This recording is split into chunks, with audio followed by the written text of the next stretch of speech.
شهر رمضان الذي أنزل فيه القرآن هدى للناس. السلام عليكم ورحمة الله.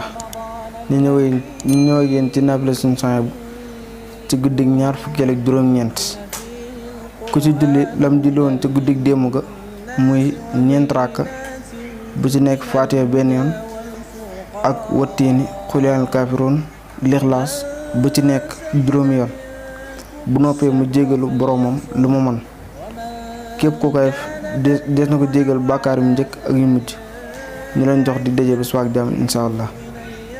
رمضان الذي